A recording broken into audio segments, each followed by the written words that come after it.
Assalamualaikum warahmatullahi wabarakatuh.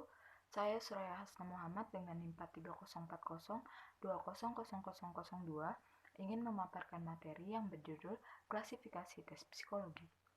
Tes psikologi sangat banyak ragamnya dan sangat luas skornya. Sehingga untuk mendapatkan orientasi yang baik mengenai tes tersebut, perlu dilakukan klasifikasi. Klasifikasi di atas secara garis besar dapat diklasifikasikan sebagai berikut. Yang pertama ada tes intelijensi, yang kedua tes bakat, yang ketiga tes kepribadian, dan yang keempat tes minat. Pertama, tes intelijensi. Intelijensi adalah perwujudan dari suatu daya dalam diri manusia yang mempengaruhi kemampuan seseorang di berbagai bidang. Spearman membuat suatu rumusan yang dinamai general ability yang berperan dalam menyimpan dan mengikat kembali suatu informasi, menyusun konsep-konsep, menangkap adanya hubungan-hubungan dan membuat kesimpulan, mengolah bahan-bahan dan menyusun suatu kombinasi baru dari bahan tersebut. Yang kedua ada tes bakat. Bakat seseorang dapat diukur dengan tes bakat. Tes bakat adalah tes yang dirancang untuk mengukur kemampuan potensial seseorang dalam suatu jenis aktivitas, dispesialisasikan, dan dalam rentangan tertentu.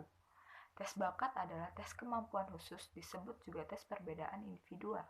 Tes yang terpisah atau separated test, karena bakat menunjukkan keunggulan atau keistimewaan kemampuan khusus tadi. Maka, tes bakat dapat juga disebut tes batas kemampuan atau Power Ability Test atau disebut Differential Aptitude Test. Tujuan mengetahui bakat adalah untuk dapat melakukan diagnosis dan prediksi. Tujuan mengetahui bakat yang pertama adalah untuk melakukan diagnosis. Dengan mengetahui bakat seseorang, maka akan dipahami potensi yang ada pada diri seseorang. Tujuan mengetahui bakat yang kedua untuk prediksi, yaitu untuk memprediksi kemungkinan kesuksesan atau kegagalan seseorang dalam bidang tertentu di masa depan. Prediksi meliputi seleksi, penempatan, dan klasifikasi. Faktor-faktor yang mempengaruhi bakat ada dua, yaitu faktor internal dan faktor eksternal. Faktor internal yang meliputi faktor kematangan fisik atau kedewasaan biologis. Kematangan juga terjadi dalam segi mental psikologisnya. Artinya bahwa makin orang dapat mencapai kematangan fisik dan mental, maka bakatnya juga akan mengalami perkembangan.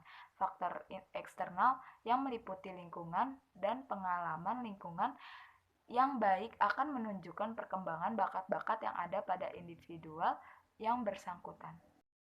Kemudian yang ketiga ada tes kepribadian.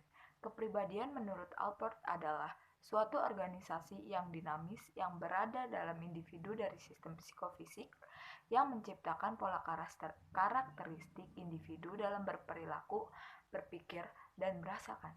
Tes kepribadian merupakan suatu alat ukur yang disusun untuk menangkap kepribadian seseorang.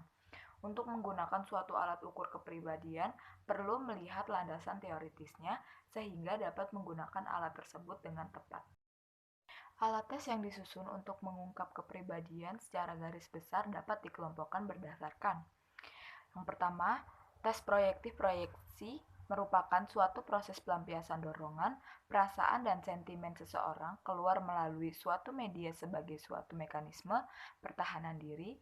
Proses tersebut terjadi tanpa disadari oleh yang bersangkutan. Adapun tes proyektif adalah alat ukur kepribadian yang dalam mengungkap kepribadian menggunakan media atau materi sebagai tempat untuk memproyeksikan dorongan, perasaan, ataupun sentimen seseorang.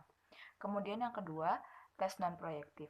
Pada umumnya, alat ukur kepribadian yang tidak menggunakan teknik proyektif menggunakan bentuk inventory. Kemudian yang keempat atau yang terakhir ada tes minat.